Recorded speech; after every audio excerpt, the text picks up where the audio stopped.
Hi, I'm Delusion Dispeller, and as I was going through some of my notes, as I promised you I would, I came across a school assignment that I had to do when I was in college for my master's degree, and I would like to share it with you.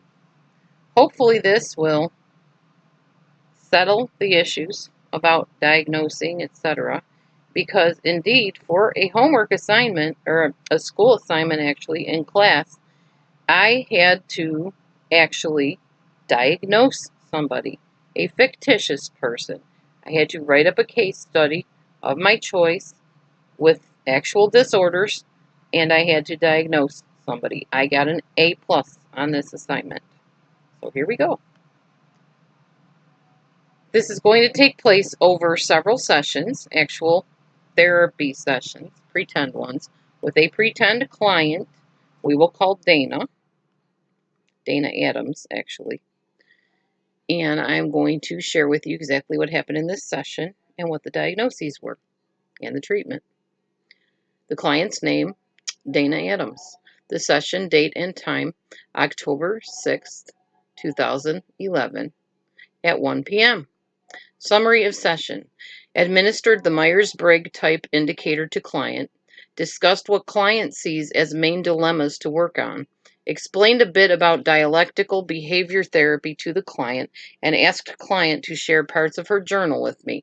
I had asked her to begin keeping a journal since our interview. The change in needs. Dana's mother informed her that if she kept talking to the shrink about her family, that she would need to pack her things and leave. We will need to talk about alternative living arrangements if her mother follows through on this threat.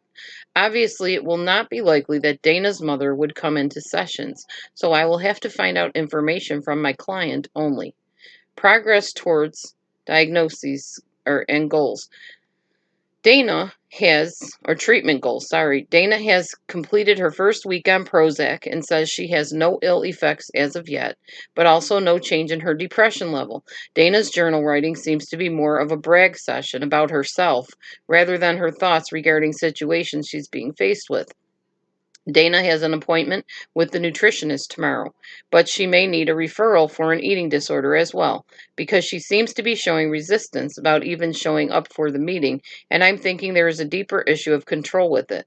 Dana told me that she put in some job applications, but has not heard back from any companies yet. Dana said she's not sure she plans to attend a CODA meeting, because she thinks people that need those types of crutches are losers, and she is not a loser. My client states that she sees no point in family therapy of any type, since after this week, her only family will be out of her life. Homework. I asked Dana to take home a video about boundaries to watch. I feel she is not only lacking them, but also has trouble understanding that other people have them as well. She needs to learn to respect others as being separate from herself. I will be reviewing her thoughts on the video when she comes back to the next session. Here we go. The next session, October 12th, 2011 at 10 a.m. Summary of session. Dana and I discussed the boundaries video. She seemed to spend the entire session telling me about all the people she knows who don't get it. She explained that she had expected her former friend to not intrude so much into her private time, but the girl just kept calling for advice constantly. I asked her how she asked for her time to be honored, and my client said, "Well, I didn't exactly ask her for anything. I figured she should have known not to bug me constantly." Upon further discussion, I learned more about Dana's relationship with her former friend, that she pretty much always expected the girl to figure out what she needed or wanted without her telling her. If Dana wanted coffee, for instance, she assumed her friend would anticipate it ahead of time, without her having to request it. The scary thing is, my client had this girl trained so well that she often did supply her with what she wanted long before being told about it. I spent about 30 minutes of the session trying to explain to Dana that it is not healthy for her to expect people to meet her needs without her asking them for help. No matter how I tried to get this across to my client, her grandiosity kept her from understanding or agreeing with me. At one point, she stood up abruptly, hand on hip, and stated, "If anyone wants to be my friend, if I even feel they're my type, they have to be so closely knit to me that they are always one step ahead of me. Someone that truly knows me will know exactly how I like things and will have my coffee or soda or whatever ready for me on the table at the time I expect it." It is clear to me that Dana is very set in her thinking, and I am not sure I will be able to bring about the balance in perception that she needs. She seems very able to notice shortcomings in others, yet will vehemently argue with me if I even suggest that perhaps she could examine herself for some of the same issues. Change in needs. Dana told me that she has been given a 30-day notice from her mother to move and vacate the premises. She seemed more angry than disappointed and began telling me what a terrible mother she had, that her mom only thought of herself ever since Dana was a child, that nothing was ever good enough for the lady. My client then informed me that she told her mother that she was indeed going to keep going to that shrink, and it's too bad if she didn't like it. I wasn't sure I enjoyed being used as a point of competition or argument, but trying to put my feelings aside, I just nodded my head and responded with, "Oh." The change in needs at this time is to offer resources to my client to help her find a job and an apartment that will be affordable to her for her, or to discuss alternate living arrangements if there are any available to her. I also need to talk more to my client about what she's hoping I can help her with, since it's obvious that she isn't wanting to see herself objectively. At this point, I am truly wondering if this client can be successfully reached. Progress towards treatment goals. Dana remains on the 40 milligrams of Prozac, still having no side effects, but also having very little decrease in her depressed state. I'm considering having this physician increase her dose to see if this helps any. Dana told me she just did not have time to journal this past week and that she honestly did not see how it would help her anyway. I urged her to pick up her writing where she left off, as we tend to see ourselves better when it's on paper in front of us than other ways. My client reluctantly agreed to pick up the journal again as soon as it was convenient for her to do so. Homework. I requested that Dana keep at least 3 to 5 days of journals to share at the next session. My client will also put in 8 to 10 applications at the Job Corps building near her mother's house and report to me on any interviews that come up. Dana has decided to wait on the idea of finding the apartment until she has suitable living arrangements. Client Evaluation Plan. Minnesota Multiphasic Personality Inventory, or MMPI, to further confirm the psychiatric diagnosis and decide on best treatment strategy. Stress assessment to determine how high on the stress scale the client is. Continued monitoring of antidepressant effectiveness to keep depression managed during treatment and otherwise. Dialectical behavioral therapy to help client become better able to see her life, actions, reactions, and behaviors objectively, clearly, and fairly, and to help client learn better ways of interpersonal relating. Client transition plan. Sleep study should be ordered to see if client may be deplete in oxygen at night, further fueling her inability to think and reason clearly. Referral to cognitive behavioral therapist for a more effective treatment plan, improvement of treatment for future clients. Encouragement of family attendance at counseling sessions whenever possible for information and support on interpersonal interactions. Intense research on clients' past home life as possible. Further research done by psychologists to keep up to date with new breakthroughs in treatment of narcissistic clientele. Implementation of cognitive behavioral therapy early in treatment. Client intake. First of all, excuse me. First of all, I have a brand new client with new issues and needs to assess and treat. Her name is Dana Addams, age 34, and she told me that she is very depressed, is having trouble keeping relationships intact, and is confused as to why everything in life seems to go against her. She sees her main problem as people not understanding her. My client's actual problem is that she has narcissistic personality disorder with comorbid diagnosis of extreme depression. It is her tendency to be seemingly self-absorbed and miserable that causes people to not want to be close to her. She views people as though they were put on the earth to do her bidding, and when they catch on to this and end the relationship, she sets out to punish them. Once one of her victims talks to their friends about it, those friends decide to avoid Dana at all costs. This personality disorder is also causing Dana to lose job after job, although she has told me she is very well respected and liked at her current position as a mother's helper for a local agency. My first matter at hand for Dana is to find out what can be done to treat her depression. I will refer her to a psychiatrist or her own family doctor to discuss this further. I was able to uncover narcissistic personality disorder as being the prevailing issue simply by listening to Dana talk and by observing her body language. Dana seemed very sure that everyone around her was the reason she was so upset about her life. She indicated no intention of exploring anything she might have been doing that caused her to lose tons of friends, as she stated to me, an indication of possible projection. She was convinced that people were just out to get her and insanely envious of her as well, more projection and possibly paranoia.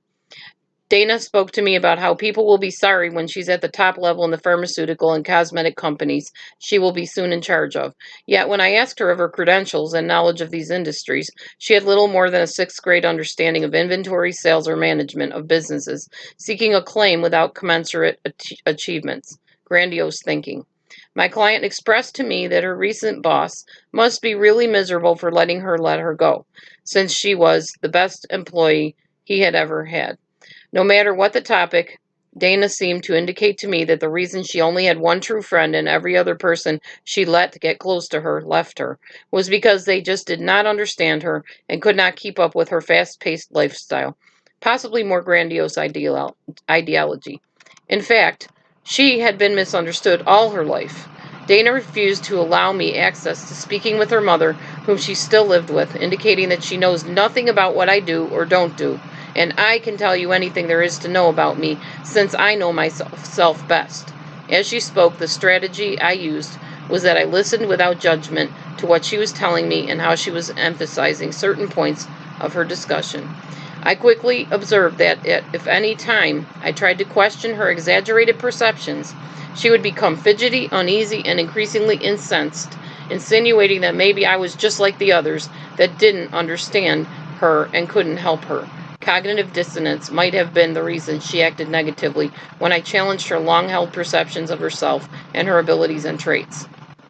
Dana vehemently and proudly told me that she once was about to go off to school to get her degree in the same field I was in, but that her boyfriend somehow got into her bank account and stole her college funds. When I asked Dana specific questions about her various friendships of the past, she always answered with critical comments toward those people, insisting again that she had to break off the ties with those individuals because she didn't have the time or patience to deal with them. Upon reflection, I believe that Dana saw her problem as loneliness and people misunderstanding her, because it was too painful for Dana to admit that she actually had been driving people away by her mistreatment, lack of empathy, and malice toward them. There was gross imbalances in Dana's relationships by her own admission, yet she was unable to accept responsibility for having been part of the problems, and instead projected the blame onto anyone and anything outside herself. The main questions I would have liked to ask Dana would have been ones about her relationship with her mother from the time she was an infant. I would have liked to find out where Dana got stuck, at what stage of development that caused her to remain in this perpetual 7-year-old state she was now in. If there were indications of her mother not bonding with her, nurturing her, validating her, and individuating from her, this could point me to where the child Dana decided to take over the adult Dana's way of relating and interacting with others. And at this point, I put a reference for Dan Eden, Cognitive Dissonance and the Human Mind, retrieved August 31st, 2011, and I put the website. Case management, Dana's needs assessment, and my strategies for treatment. Problem, depression and trouble maintaining healthy long-term relationships with friends. Dana told me she wants to be able to hold on to even one close relationship with a person, but it seems that every person she meets misunderstands her. She is depressed, has stopped eating a normal caloric requirement each day, and is unable to keep a job for longer than a few months at a time. She also has problems getting along with her bosses, managers, and supervisors. Goal, help client get relief from depression and investigate with client the roots of her relationship dilemmas. Individualized counseling objectives. Give me just a second. I need to check my camera quick. Make sure it's still recording. Okay. Objectives. 1A, client will start antidepressant medication and report results weekly. Quad Cities Counseling Therapy for Individuals, Families, and Couples, 2011. 1B, client will keep a written journal of thoughts during the day with topics as follows: thoughts, feelings, actions I want to take, action taken, feelings about actions taken, and result of choice. 1C, client will consult with nutritionists to establish healthier, balanced eating habits. 1D, client will meet with job placement agency or temp agency to obtain at least a few weeks of work. I got that from Out of the Fog, 2011. Client will read materials provided about relationships and attend a CODA support group, Codependence Anonymous, support group for people that are codependent. Family Foundations, Christian Counseling and Psychological Services, 2011. Client and her mother will participate in several sessions of family therapy as needed to improve communication and objective reasoning. Family Foundations, Christian Counseling and Psychological Services, 2011. 1G, client will be taken through DBT, dialectical behavior therapy, for social skill training in order to help her learn to observe, control her own situation, reaction, and tendencies. Narcissistic tendencies will be addressed with client and her mother as appropriate and as based on prior progress and cooperation as noted. Linehan M., 1991, Dialectical Behavior Therapy. Narcissistic Personality Disorder Treatment, 2010. Clearview Women's Center, 2010. Summary: the above case management applications will be gradually established over a period of 6 to 12 months or longer as client progresses through treatment. Client will be provided with journal, literature, and referral resources as stated above. Client will also view any applicable video recordings in office as needed. Client will follow up in therapy weekly on progress at first, and then therapy sessions may be reduced in frequency to biweekly or monthly as is suitable for current situation at hand as based on client progress. Then I put references at the bottom for Clearview Women's Center, Linehan, Family Foundations, Narcissistic Personality Disorder, Out of the Fog, Quad Cities Counseling Therapy for Individuals, etc. That, my wonderful viewing audience, is a case study completely done by me. You can look for it all over the internet. You will never see it. It was written by my hand, typed out. Had to do it for college. Yes, I do know how to diagnose people. Yes, I am qualified to diagnose people. But no, YouTube is not the proper place to give a diagnosis of anybody.